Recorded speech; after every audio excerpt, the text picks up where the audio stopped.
Hello दोस्तों, कैसे हो? आई होप आप सब बढ़िया होंगे, मस्त हो ना। जी दोस्तों, बिहार पुलिस का आज का सेट रहेगा, सेट नंबर 7 रहेगा और इससे पहले हम 6 करवा चुके हैं।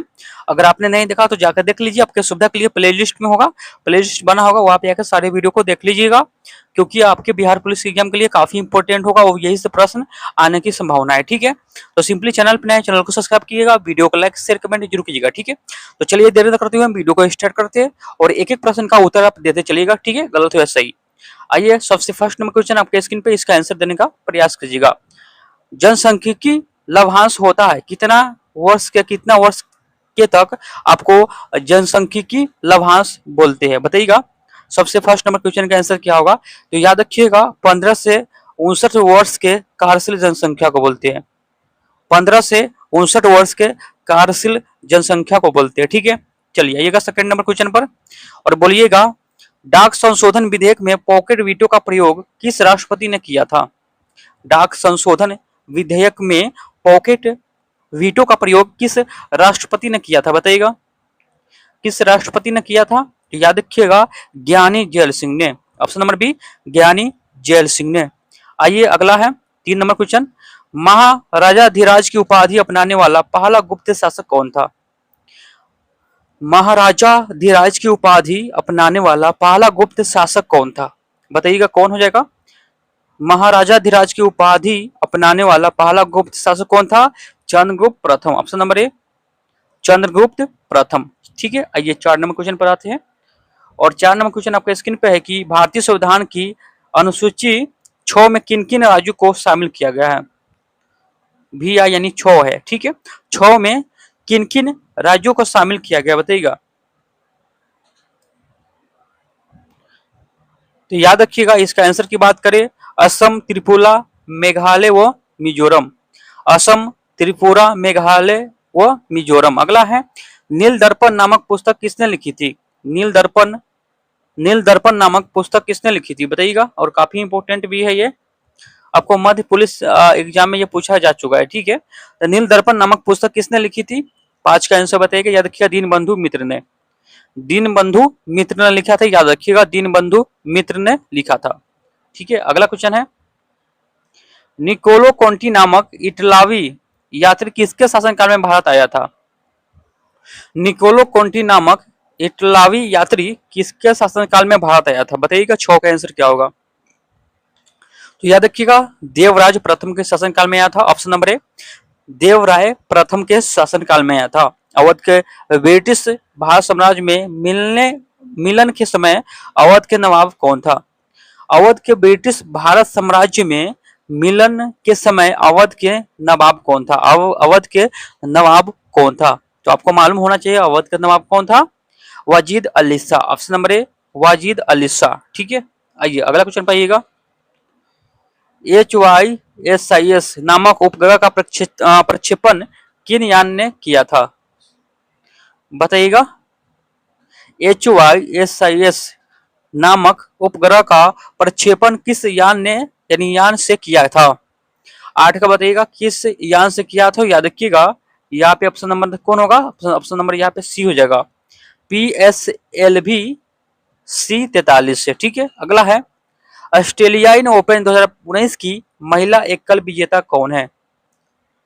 ऑस्ट्रेलियाई ओपन 2019 की महिला एकल विजेता कौन है, बताइएगा। 9 का आंसर क्या होगा? याद रखिएगा, Naomi Osaka. Option number A, Naomi Osaka. अगला है, महाराज वीर विक्रम हवाई अड्डा किस शहर में स्थित है? महाराज वीर विक्रम हवाई अड्डा किस राज्य यानी किस शहर में स्थित है? राज्य नहीं, किस शहर में स्थित है? महाराज वीर विक्रम हवाई अड्डा किस शहर में स्थित है, बताइएगा। तो याद रखिएगा, अगरतला में। कहा है? अगरतला में। ऑप्शन नंबर डी से होगा, अगरतला में। ठीक है, आइए 11 नंबर क्वेश्चन पर आते हैं। बिहार का न्यूनतम जनसंख्या वाला जिला, बताइएगा। बिहार का न्यूनतम जनसंख्या वाला जिला, बिहार का न्यूनतम जनसंख्या वाला जिला कौन होगा? याद रखिएगा, शेखपुरा हो जाएगा। कौन? शेखपुरा। असहयोग आंदोलन प्रारंभ होने का कारण क्या था? असहयोग आंदोलन प्रारंभ होने का कारण क्या था? असहयोग आंदोलन प्रारंभ होने का कारण क्या था? काफी इंपोर्टेंट ये सब याद रखिएगा। 12 का बताइएगा। 12 की याद रखिए, जालियांवाला बाग हत्याकांड। यानी गांधी जी से सवाल आता है कि सबसे पहले कौन आंदोलन में भाग लिए थे, ये सब आपको आता है। जलियांवाला बाग हत्याकांड, ऑप्शन नंबर सी यहाँ पे सही हो जाएगा। इसलिए गांधी जी से जुड़े जितने भी सवाल है सब देखिएगा, काफी इंपॉर्टेंट है, ठीक है। आइए अगला क्वेश्चन पे आते हैं। 13 नंबर क्वेश्चन, घातक क्या है? घातक क्या है बताइएगा, घातक क्या है? 13 का बताइएगा आंसर क्या होगा। घातक क्या है? याद रखिएगा, चाल चाल करहित विमान है। क्या है? विमान है एक, घातक विमान है, चाल करहित विमान है। क्या है? चाल करहित विमान है। ऑप्शन नंबर डी यहाँ पे सही हो जाएगा। ये 14 नंबर क्वेश्चन में बताइएगा इसका आंसर क्या होगा कि वर्ष 2025 के लिए विश्व की स्थापत्य राजधानी किस शहर घोषित किया गया। वर्ष 2020 के लिए विश्व की स्थापत्य राजधानी किस शहर को घोषित किया गया बताइएगा। वर्ष 2020 के लिए विश्व की स्थापत्य राजधानी किस शहर को घोषित किया गया बताइएगा 14 का। याद रखिएगा, री डी का है रियो डी जेनेरो को, रियो डी जेनेरो को ऑप्शन नंबर बी होगा इसका सही, रियो डी जेनेरो को, ठीक है। बिहार का सर्वाधिक लिंगानुपात वाला जिला बताइएगा। बिहार का सर्वाधिक लिंगानुपात वाला जिला कौन होगा बताइएगा। पटना, रोहतास, गोपालगंज या वैशाली बताइएगा। पंडा का आंसर क्या होगा? याद रखिए गोपालगंज। क्या होगा? गोपालगंज। अगला है, मूल भारतीय संविधान में कुल कितने भाग है? मूल भारतीय संविधान में कुल कितने भाग है बताइएगा। 16 का आंसर क्या होगा? याद रखिए, मूल भारतीय संविधान में कुल कितने भाग है? तो 22 भाग है। कितने? 22 भाग है, 22 भाग है, याद रखिएगा। अगला क्वेश्चन पाइएगा, यानी वोट देने का अधिकार भारतीय संविधान के किस अनुच्छेद में आता है? वोट देने का अधिकार भारतीय संविधान के किस अनुच्छेद में आता है बताइएगा। 17 का आंसर क्या होगा? 17 का याद रखिए अनुच्छेद 326, अनुच्छेद 326। अगला है, पूर्व पश्चिम गलियारा में पूर्वोत्तर भाग है। पूर्व पश्चिम गलियारा में पूर्वोत्तर भाग है बताइएगा। 18 का आंसर क्या होगा? याद रखिएगा सिलचर है। क्या है? सिलचर है। अगला है, हम्बन टोटा बंदरगाह किस देश में स्थित है? हम्बन टोटा बंदरगाह किस देश में स्थित है बताइएगा। 19 का आंसर क्या होगा? हम्बन टोटा बंदरगाह किस देश में है? तो याद रखिएगा श्रीलंका में, श्रीलंका में है। ऑप्शन नंबर डी यहाँ पे सही हो जाएगा। अगला है, डेट्राइट नामक नगर किस लिए प्रसिद्ध है? डेट्राइट नामक नगर किस लिए प्रसिद्ध है बताइएगा। 20 का आंसर क्या होगा? याद रखिएगा ऑटोमोबाइल के लिए, ऑटोमोबाइल उद्योग के लिए प्रसिद्ध है। अगला है, बिहार में शिशु मृत्यु दर कितनी है? बिहार में शिशु मृत्यु दर कितना है बताइएगा। 21 का आंसर क्या होगा? तो याद रखिएगा 44। कितना? 44। Option number D 44। बिहार में कितने परसेंट भूभाग पर अति क्या है संघन वन है? बिहार के कितने परसेंट यानी प्रतिशत भूभाग पर अति संघन वन है बताइएगा। 22 का। याद रखिएगा 0.35%, 0.35 याद रखिएगा, ठीक है। तो चलिए अगला क्वेश्चन है 23 नंबर कि गरीब पर रंगराजन कमेटी का गठन यानी गठित कब की गई बताइएगा। गरीबी पर रंगराजन कमेटी कब गठित की गई बताइएगा। 23 का आंसर क्या होगा? तो 23 के याद रखिएगा 2012 ईस्वी में। Option number B sorry D 2012 में, ठीक है। अगला है, बिहार में अंतरजातीय विवाह प्रोत्साहन योजना के तहत कितनी राशि दी जाती है? बिहार में अंतरजातीय विवाह प्रोत्साहन योजना के तहत कितनी राशि दी जाती है बताइएगा। 24 का आंसर क्या होगा? 24 के याद रखिए कितना होगा? 1 दहाई सैकड़ा हजार 10 लाख यानी 1 लाख रुपया। अगला है, अंतर्राज्यीय परिषद का सदस्य नहीं होता है। अंतर्राज्यीय परिषद का सदस्य नहीं होता है बताइएगा। 25 का याद रखिएगा राज्यपाल नहीं होता। कौन नहीं होता है? राज्यपाल, ठीक है। अगला क्वेश्चन पाइएगा, अंतरराष्ट्रीय परिषद का सदस्य नहीं होता है, राज्यपाल नहीं होता है। अगला है, बिहार धारणीय विकास से संबंधित बोर्ड है। बिहार धारणीय विकास से संबंधित बोर्ड है बताइएगा। 26 का आंसर क्या होगा? याद रखिए योजना और विकास विभाग, योजना और विकास विभाग। अगला है, 1919-20 में दरभंगा किसान आंदोलन के प्रमुख नेता कौन थे बताइएगा। 27 का आंसर क्या होगा? 1919-20 में दरभंगा किसान आंदोलन का प्रमुख नेता कौन थे बताइएगा। 27 का आंसर क्या होगा? 27 क्या देखिए स्वामी विधानंद। ऑप्शन नंबर बी होगा स्वामी विधानंद, ठीक है। आइए 28 नंबर क्वेश्चन पर आते हैं। आइए 28 नंबर क्वेश्चन, प्रकाश संश्लेषण किससे होता है? प्रकाश संश्लेषण किससे होता है बताइएगा। 28 का, प्रकाश संश्लेषण किससे होता है? क्लोरोफिल से होता है। Option number A chlorophyll. अगला है, भू स्थिर उपग्रह पृथ्वी से कितनी ऊंचाई पर स्थिर होता है? भू स्थिर उपग्रह पृथ्वी से कितनी ऊंचाई पर स्थिर होता है? बताइएगा। 29 का आंसर क्या होगा? 29 की याद रखिएगा, 36,000 किलोमीटर पर। ठीक है। अगला है, एक सिंग वाला राइनो यानी गेंडा किस राज्य में पाया जाता है? एक सिंग वाला गेंडा किस राज्य में पाया जाता है? बताइएगा। 30 का आंसर बताइएगा। तो एक सिंग वाला गेंडा किस राज्य में पाया जाता है? तो असम में। ऑप्शन नंबर डी असम हो जाएगा। ठीक है। अगला है, 31 नंबर क्वेश्चन, भारत का राष्ट्रीय वृक्ष क्या है?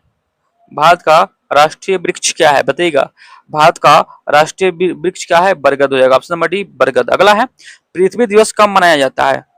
पृथ्वी दिवस कब मनाते हैं? तो पृथ्वी दिवस कब मनाते हैं? 22 अप्रैल को।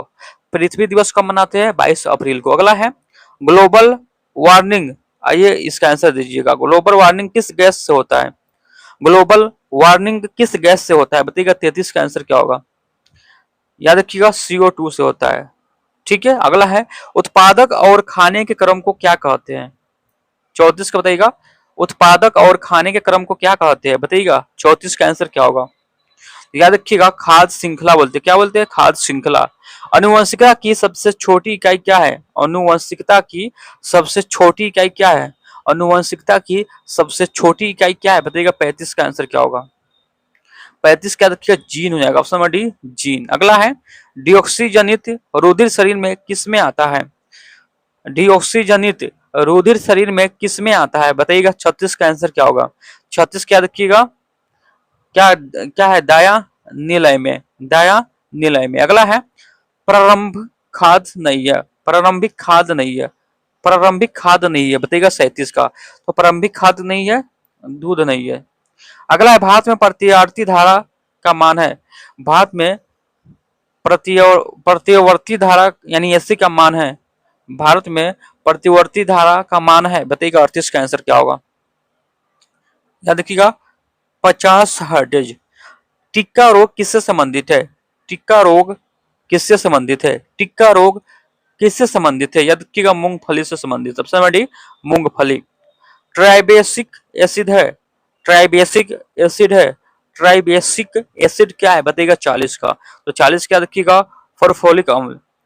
क्या है? फॉस्फोरिक अम्ल हो जाएगा। फॉस्फोरिक अम्ल। ठीक है। आइए 41 नंबर, एस्कॉर्बी अम्ल किस विटामिन का नाम है?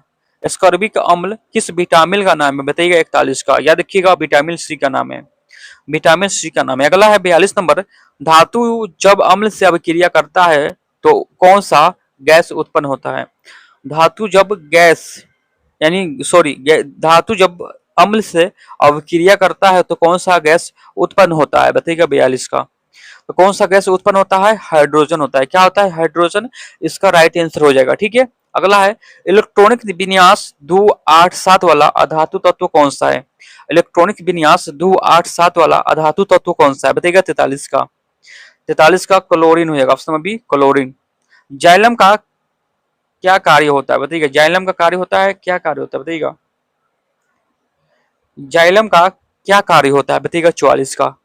तो जाइलम का कार्य होता है जल संवहन करना। जल संवहन करना। रासायनिक परिवर्तन नहीं है। कौन सा रासायनिक परिवर्तन नहीं है? 45 का बताइएगा। कौन सा रासायनिक परिवर्तन नहीं है? कागज जलना, ये रासायनिक परिवर्तन। कोयले का जलना रासायनिक परिवर्तन। दूध का खट्टा होना रासायनिक परिवर्तन। पानी का उबालना, इसको गर्म करेंगे तब ना उबलेगा, ये रासायनिक परिवर्तन नहीं है। ठीक है। ऑप्शन नंबर ए इसका सही हो जाएगा। 45 का। ठीक है। आइए अगला देखते हैं।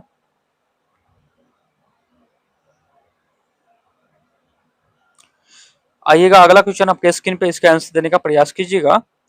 46 नंबर, H2SO4 का ऑटोमेसिटी कितना होगा? H2SO4 का ऑटोमिसिटी कितना होगा? बताइएगा। 46 का। तो याद रखिएगा, 7 हो जाएगा। कितना? 7 हो जाएगा। अगला है, साबुन का सह उत्पादक है। साबुन का सह उत्पादक है। बताइएगा। 47 का। याद रखिएगा, गिल्सरोन हो जाएगा। गिल्सरोन हो जाएगा। ऑप्शन नंबर कौन होगा? बी होगा, गिल्सरोन। ठीक है। 47 का बी हो जाएगा, गिल्सरोन। आइए 48 नंबर, इनमें से सही कथन चुने। इनमें से सही कथन चुने। द्रव्यमान हमेशा स्थिर रहता है जबकि भार बदलता है। द्रव्यमान हमेशा स्थिर रहता है जबकि भार बदलता है। ऑप्शन नंबर ए सही हो जाएगा। याद रखिएगा। अगला है 49 नंबर क्वेश्चन आइएगा, गिलास में पानी पर बर्फ तैर रहा है, यदि बर्फ पिघल जाए तो आयतन पर क्या प्रभाव पड़ेगा। गिलास में बर्फ जो होता है, गिलास में पानी पर बर्फ तैर रहा है, यदि बर्फ पिघल जाए तो आयतन पर क्या प्रभाव पड़ेगा। आयतन घट जाएगा, बढ़ जाएगा, या वही रहेगा, बताइएगा। 49 का आंसर क्या होगा, याद रखिएगा आयतन तो वही रहेगा। ठीक है, ऑप्शन नंबर सी वही रहेगा। मध्य कर्ण में इनमें से कौन सी हड्डी नहीं पाया जाता है। मध्य कर्ण में इनमें से कौन सी हड्डी नहीं पाया जाता है, बताइएगा 50 का। याद रखिएगा हेमेट, हेमेट नहीं पाया जाता है। पृथ्वी पर किसी वस्तु का पलायन वेग चंद्रमा पर उस वस्तु के पलायन वेग से होगा, अधिक होगा, बराबर होगा, या कम होगा, बताइएगा। पृथ्वी पर किसी वस्तु का पलायन वेग चंद्रमा पर उस वस्तु के पलायन वेग से होगा, कितना होगा, तो याद रखिएगा अधिक होगा। ऑप्शन नंबर बी अधिक होगा। ठीक है, अगला क्वेश्चन। 18 कैरेट सोने में सोना का परसेंट है। 18 कैरेट सोने में सोने का परसेंट है, बताइएगा 52 का। 52 क्या देखिए 75%। अगला है लोहे के क्लोनीकरण कौन सी धातु प्रयुक्त होती है। लोहे के क्लोनीकरण में कौन सी धातु प्रयुक्त होती है, बताइएगा 53 का। तो 53 का याद रखिए जेडन। सबसे पहले किस जीव को अंतरिक्ष में भेजा गया। सबसे पहले कौन सा जीव को अंतरिक्ष में भेजा गया, बताइएगा 54 का। 54 का याद रखिए कुत्ता हो जाएगा। ऑप्शन नंबर डी कुत्ता हो जाएगा, और ये इंपोर्टेंट भी है। ध्वनि तरंग नहीं चल सकती, ध्वनि तरंग नहीं चल सकती। ध्वनि तरंग किस में नहीं चल सकती, तो निर्वात में नहीं चल सकती। ठीक है, किताब हमेशा रहता है, बताइएगा 56 का। बताइएगा किताब हमेशा रहता है, बताइएगा 56 का। तो किताब हमेशा पृष्ठ रहता है। ठीक है, क्रम में सजाए 57 का। बताइएगा आपको यहाँ पे क्रम में सजाना है। सबसे पहले भ्रूण होगा, और भ्रूण के बाद क्या होता है, नवजात होता है, उसके बाद बच्चा होता है, और उसके बाद युवा होता है, उसके बाद वयस्क होता है। यानी ऑप्शन नंबर ए यहाँ पे सही हो जाएगा। ठीक है, दी गई श्रेणी का अलग पद क्या होगा। दी गई श्रेणी का अलग पद क्या होगा, तो याद रखिएगा ऑप्शन नंबर सी हो जाएगा के 121p। ठीक है, आइए बताइएगा। यदि इसको इसको ऐसा लिखा जाए तो यहाँ पे क्या है, कोलकाता है, कोलकाता को क्या लिखा जाएगा, बताइएगा। बताइएगा इसका आंसर क्या होगा 59 का। 59 का आप सब आंसर दीजिएगा। कलकत्ता को क्या लिखा जाएगा, बताइएगा। 59 का याद रखिएगा ये हो जाएगा। ठीक है, अगला है एक व्यक्ति पूर्व से चलना प्रारंभ करता है, पूर्व से कुछ दूरी चलने के बाद दाएं मुड़ता है, फिर कुछ दूरी चलने के बाद बाएं मुड़ता है, तब वह किस दिशा में जा रहा है, बताइएगा 60 का। पूर्व दिशा में। ठीक है, अगला है, चलिए छात्र 35 छात्र में ऊपर से सूरज का 12वां स्थान है, नीचे उसका कौन सा स्थान होगा, 61 का। बताइएगा देखिए 24। ये सब रीजनिंग का सवाल है, रीजनिंग में कभी कभी पूछ देता है, ज्यादातर रीजनिंग नहीं पूछता है। चलिए यहाँ पे विलुप्त संख्या को पहचानिएगा, यहाँ पे कौन सा संख्या होगा, बताइएगा 62 का। बताइएगा आंसर क्या होगा, यहाँ पे 7 हो जाएगा। ठीक है, दी गई श्रृंखला में अगली संख्या क्या होगा, यहाँ पे भी क्या होगा, बताइएगा 63 का। बताइएगा याद रखिएगा 47 होगा। ठीक है, 47 होगा। ठीक है, अगला क्वेश्चन देखते हैं। आइए यहाँ पे आकृति देखना है, कौन सा आंसर सही होगा। यहाँ पे 64 का बताइएगा, याद रखिएगा सी हो जाएगा यहाँ पे। ठीक है, ये बोला। आइए मैथ का क्वेश्चन है, सिंपली इसका हम पीडीएफ डाल देंगे, आप सब सोल्व कीजिएगा। ठीक है, चलिए आगे बढ़े। मैथ का हम यहाँ पे छोड़ देते हैं, छोड़ देंगे, अगर नहीं छोड़ेंगे तो इसमें ज्यादा टाइम लग जाएगा। ठीक है, इसको सोल्व कीजिएगा। यहाँ पे छोटी पूर्ण संख्या होगा, बताइएगा 67 का। बताइएगा यहाँ पे हो जाएगा 180 हो जाएगा। ठीक है, यह सब आप व्याख्या देखिएगा, हम आपको पीडीएफ दे देंगे। ठीक है, हम पीडीएफ देंगे, आपको क्या करना है, अपने ग्रुप में अपने फ्रेंड अपने मित्र के साथ आपको शेयर करना होगा। ठीक है, इस वीडियो को शेयर कीजिएगा, और ज्यादा से ज्यादा लाइक, ज्यादा से ज्यादा व्यू इंक्रीज करवाइए, तो हम आपको क्या करेंगे, पीडीएफ फ्री में दे देंगे। ठीक है, चलिए आगे देखिएगा, कैसे में क्वेश्चन पाइएगा। महोत्सव का अर्थ होता है, और ज्यादा से ज्यादा इस वीडियो को शेयर कीजिए, और ज्यादा से ज्यादा व्यू होगा तो हम पीडीएफ जरूर देंगे। ठीक है, पीडीएफ हम आपके लिए ही अपलोड करते हैं। ठीक है, सिंपली बताइएगा 81 का आंसर क्या होगा। याद रखिएगा महान हो जो उत्सव, महान हो उत्सव, महोत्सव का अर्थ होता है। ठीक है, उत्सव जो महान हो। ठीक है, आइए 82 नंबर क्वेश्चन पाइएगा। आप कौन सा सर्वनाम है, आप में कौन सा सर्वनाम है, बताइएगा 82 का। याद रखिएगा निजवाचक सर्वनाम है। कंठे से निकलने वाली ध्वनि यानी कंठ से निकलने वाली ध्वनि कौन होगा बताइएगा 83 का। क, ख, ग, घ ये सब हो जाएगा। ठीक है, कौन सा समूहवाचक संख्या नहीं है, कौन सा समूहवाचक संख्या नहीं है, तो याद रखिएगा झरना नहीं है। ठीक है, अगला है टोपची में कौन सा प्रत्यय है, टोपची में कौन सा प्रत्यय है बताइएगा 85 का। 85 का ची हो जाएगा। ठीक है, सव्यसाची किसका प्रयोज्य शब्द है, सव्यसाची किसका प्रवाची शब्द है बताइएगा 86 का। 86 का अर्जुन का। ठीक है, आवाहन का विपरीतार्थक शब्द होगा बताइएगा 87 का। याद रखिएगा विसर्जन हो जाएगा। ठीक है, यहाँ पे याद रखिएगा। अगला है सूरज को दीपक दिखाना मुहावरे का अर्थ, सूरज को दीपक दिखाना, सूरज को दीपक दिखाना मुहावरे का अर्थ क्या होगा 88 का बताइएगा। याद रखिएगा प्रसिद्ध व्यक्ति का प्रसिद्ध देना यानी परिचय देना, यानी जो प्रसिद्ध है, जो प्रसिद्ध है, जो वायरल इसको बोलते हैं अभी के ट्रेंडिंग में, उसको परिचय परिचय यानी परिचित कराना, परिचय देना कि ये व्यक्ति है, जो वो खुद वायरल है, खुद उसको सब जानता है, उसको आप परिचय दे रहे हैं। यानी सूरज को एक दीपक दिखाना, यानी बड़ा बड़ा सूरज है उसको छोटा सा दीपक दिखाना। ठीक है, मुहावरे का अर्थ होता है प्रसिद्ध व्यक्ति का परिचय देना। महर्षि का संदीप विग्रह, महर्षि का संदीप विग्रह क्या होगा बताइएगा 89 का। याद रखिएगा महाप्रस ऋषि। दिव्य इनमें से किसका परिभाषित शब्द नहीं है, दिग्ज। 90 का बताइएगा, 90 के याद रखिए बादल का नहीं है। ठीक है, अगला है आयाति क्या क्या अर्थ होता है, अता क्या है, अतताई का क्या अर्थ होता है।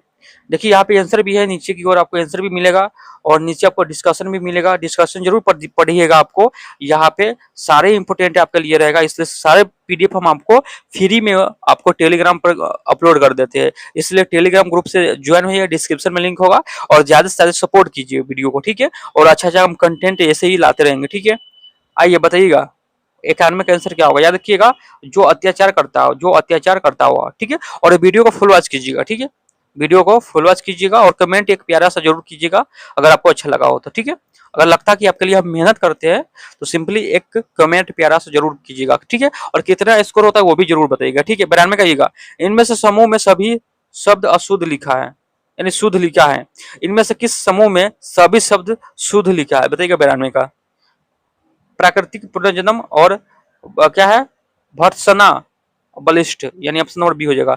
जो पढ़ेगा वो पास होगा, कौन सा विशेषण है, जो पढ़ेगा वो पास होगा। तो अभी से मेहनत करना स्टार्ट करिए और बिहार पुलिस में एक सिलेक्शन, एक सीट आपका सुनिश्चित होगा, सुनिश्चित कीजिए। ठीक है, 93 को बताइएगा जो पढ़ेगा वही पास करेगा। 93 का कौन सा आंसर होगा इसमें, विशेषण सर्वनामिक विशेषण हो जाएगा। ठीक है, ऑप्शन नंबर डी सर्वनामिक। अगला क्वेश्चन है इनमें से कौन सा वाक्य शुद्ध नहीं है, इनमें से कौन सा वाक्य जो है वो शुद्ध नहीं है बताइएगा 94 का। विष्णु का अनेक नाम है, यह शुद्ध नहीं है। ठीक है, द्वंद्व समास का उदाहरण है, द्वंद्व समास का उदाहरण है, याद रखिएगा दिनहीन।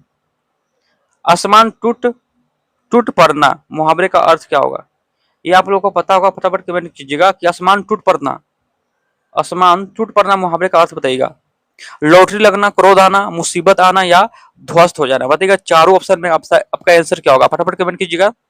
96 का, तो 96 का कौन होगा कि आसमान टूट पड़ना यानी मुसीबत आना। ऑप्शन नंबर बी मुसीबत आना, आसमान टूट जाना, टूट पड़ना, मुसीबत आना। इनमें से शुद्ध वर्तनी वाला शब्द कौन सा है, इनमें से शुद्ध वर्तनी वाला शब्द कौन सा है बताइएगा 97 का। रचयिता हो जाएगा। समास का विलोम बताइएगा, समास का विलोम 98 का बताइएगा, तो समास का व्यास हो जाएगा। ठीक है, परिमाप में उपसर्ग है, ये आपको पता होगा, परिमाप में उपसर्ग है।